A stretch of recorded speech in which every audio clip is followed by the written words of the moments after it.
पाकिस्तान में एक ऐतिहासिक कदम उठाते हुए राष्ट्रपति आसिफ अली जरदारी ने फील्ड मार्शल सैयद आसिम मुनीर को देश का पहला चीफ ऑफ डिफेंस फोर्सेस यानी कि सीडीएफ नियुक्त कर दिया है। मुनीर अगले 5 वर्षों तक इस नए पद पर बने रहेंगे। प्रधानमंत्री शहबाज शरीफ ने उन्हें न केवल आर्मी चीफ के पद पर जारी रखने बल्कि चीफ ऑफ डिफेंस फोर्सेस की अतिरिक्त जिम्मेदारी देने की सिफारिश भेजी थी, जिसे राष्ट्रपति ने बिना किसी संशोधन के मंजूरी भी दे दी। राष्ट्रपति भवन की ओर से जारी आधिकारिक एक्सपोस्ट में भी पुष्टि हुई है कि आसिम मुनीर को दोहरे पद पर आगामी 5 वर्ष का कार्यकाल प्रदान किया गया है। ये कदम ऐसे समय पर उठाया गया है जब पाकिस्तान की राजनीति, लोकतांत्रिक ढांचा और मानवाधिकार की स्थिति को लेकर दुनिया में गंभीर सवाल उठ रहे हैं। विशेष रूप से अमेरिका में पाकिस्तान के सैन्य शासन के तौर तरीकों पर बड़े स्तर पर चिंताएं सामने आई हैं और हाल ही में 40 से ज्यादा अमेरिकी सांसदों ने पाकिस्तान में जनता, नागरिक समाज और राजनीतिक विपक्ष पर बढ़ते दमन के खिलाफ कड़ा विरोध दर्ज कराया है। अमेरिकी विदेश मंत्री मार्को रूबियो को लिखे पत्र में इन सांसदों ने कहा कि पाकिस्तान में वास्तविक सत्ता सेना प्रमुख आसिम मुनीर के हाथों में केंद्रित है और इस सैन्य प्रभाव खुले तौर पर दमनकारी नीतियों को जन्म दे रहा है। सांसदों के मुताबिक पाकिस्तान में विरोध की हर आवाज को दबाया जा रहा है। नागरिक समाज संगठनों को, राजनीतिक नेताओं को और यहां तक कि आम नागरिकों को भी सेना के खिलाफ बोलने पर निशाना बनाया जा रहा है। कई मामलों में बिना आरोप मनमाने ढंग से हिरासत में लेना और यातना देना आम हो चुका है। सांसदों ने यह भी आरोप लगाया है कि इस दमनकारी कार्रवाई में पाक सेना के वरिष्ठ अधिकारी भी शामिल हैं। ऐसे में सवाल उठता है कि आसिम मुनीर पर कार्रवाई क्यों नहीं। दरअसल अमेरिकी सांसदों ने अपने पत्र में सख्त भाषा का इस्तेमाल करते हुए पूछा है कि आखिर क्यों आसिम मुनीर और उनके शासन से जुड़े अधिकारियों पर अब तक वीजा प्रतिबंध, अमेरिका में संपत्तियों की जब्ती और अमेरिका में प्रवेश पर रोक जैसे दंडात्मक कदम नहीं उठाए गए हैं।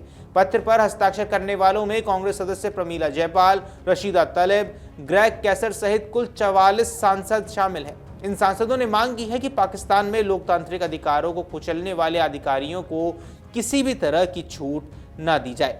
आपको बता दें ये पत्र ऐसे समय पर सामने आया है जब पाकिस्तान की संसद ने हाल ही में संविधान में बड़ा संशोधन करके सेना अध्यक्ष को अभूतपूर्व और लगभग असीमित अधिकार दे दिए हैं। इससे पाकिस्तान में सैन्य शासन को और अधिक संस्थागत वैधता मिलती दिख रही है। अमेरिकी सांसदों ने अपने पत्र में ये चौंकाने वाला दावा भी किया है कि पाकिस्तान में मानवाधिकारों की लड़ाई लड़ने वाले कुछ अमेरिकी नागरिकों और उनके परिजनों को प्रताड़ित किया जा रहा है। पत्र में लिखा है कि उन्हें धमकियां दी गई हैं, मनमाने ढंग से हिरासत में रखा गया और उनके साथ हिंसा की गई और उन्हें जबरदस्ती दबाव में लाने की कोशिश की गई है। इन घटनाओं को सांसदों ने स्पष्ट रूप से अंतर्राष्ट्रीय मानवाधिकार कानूनों का उल्लंघन बताया। उनके अनुसार पाकिस्तान की संस्थाएं लोकतांत्रिक ढांचे को व्यवस्थित रूप से कमजोर कर रही हैं और राजनीतिक व नागरिक स्वतंत्रताओं को खत्म कर रही हैं। सांसदों ने जोर दिया कि अमेरिका पाकिस्तान साझेदारी तभी कायम रह सकती है जब दोनों देश मानवाधिकारों, लोकतंत्र और कानून के शासन के प्रति समान प्रतिबद्धता दिखाएं। वर्तमान हालत इस सिद्धांत के बिल्कुल विपरीत है।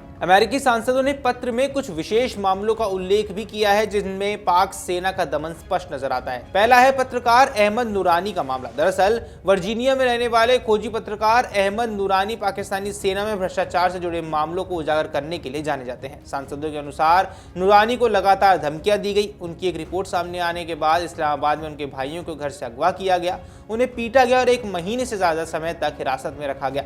अंतर्राष्ट्रीय मानवाधिकार संगठन ने इस घटना को पाकिस्तान में प्रेस स्वतंत्रता की स्थिति का गंभीर उदाहरण बताया। दूसरा है संगीतकार सलमान अहमद को धमकियां मिलना। दरअसल सांसदों ने संगीतकार सलमान अहमद का मामला भी उठाया है। बताया गया है कि सेना ने उन्हें सीधे धमकाया। अमेरिका और पाकिस्तान दोनों जगह उनके परिवार को निशाना बनाया गया।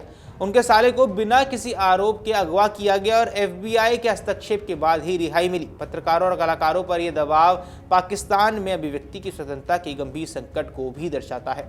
इस पत्र में सबसे ज्यादा जोर बलूचिस्तान की स्थिति पर भी दिया गया है। सांसदों के अनुसार बलूचिस्तान में महिलाओं, धार्मिक अल्पसंख्यकों, सामाजिक रूप से हाशियों पर रहने वाले समूहों के खिलाफ सुनियोजित हिंसा जारी है। वहां निरंतर निगरानी, जबरन गायब करना, हिरासत और सैन्य अभियान चल रहे हैं। कई विरोधी नेताओं को बिना आरोप अनिश्चितकालीन हिरासत में रखा जाता है और उन्हें निष्पक्ष मुकदमे से वंचित कर दिया जाता है। सोशल मीडिया पोस्ट के आधार पर आम नागरिकों की गिरफ्तारी वहां सामान्य हो चुकी है। सांसदों ने लिखा कि यह पूरा तंत्र स्पष्ट रूप से एक ऐसी व्यवस्था दिखाता है जो केवल सत्ता बनाए रखने के लिए दमन पर निर्भर है।